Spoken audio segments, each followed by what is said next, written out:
بادشاہ اور فقیر۔ ایک دفعہ کا ذکر ہے کہ ایک بادشاہ بہت مالدار تھا،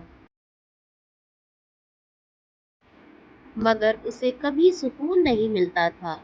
وہ دن رات فکر میں رہتا تھا کہ کہیں اس کا خزانہ ختم نہ ہو جائے۔ اس نے کئی دانشمندوں سے مشورہ کیا، مگر کوئی فائدہ نہ ہوا۔ ایک دن ایک درویش فقیر شہر میں آیا۔ لوگ کہتے تھے کہ وہ بہت عقل مند ہے اور جس کو دعا دے اس کی زندگی بدل جاتی ہے۔ بادشاہ نے اسے محل میں بلوایا۔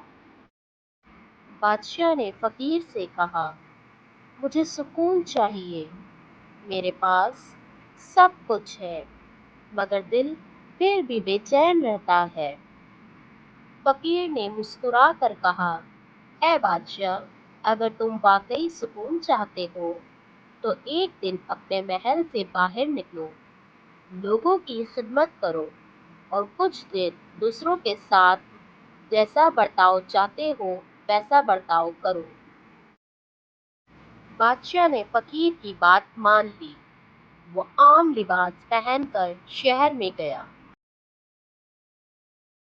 غریبوں میں کھانا بانٹا، لوگوں سے نرمی سے پیش آیا، ضرورت مندوں کی مدد کی، بچوں میں کتابیں اور بہت سے کھلونے تقسیم کیے۔ چند دنوں بعد بادشاہ نے محسوس کیا کہ اس کا دل ہلکا ہو گیا ہے، نیند اچھی آنے لگی ہے اور وہ پہلے سے کہیں زیادہ خوش ہے۔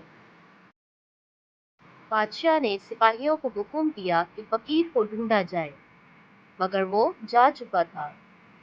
صرف ایک پرچی ملی جس پر لکھا تھا، خدمت میں ہی سکون ہے، دوسروں کی خدمت اور نیکی سے دل کا سکون حاصل ہوتا ہے، دولت سے نہیں۔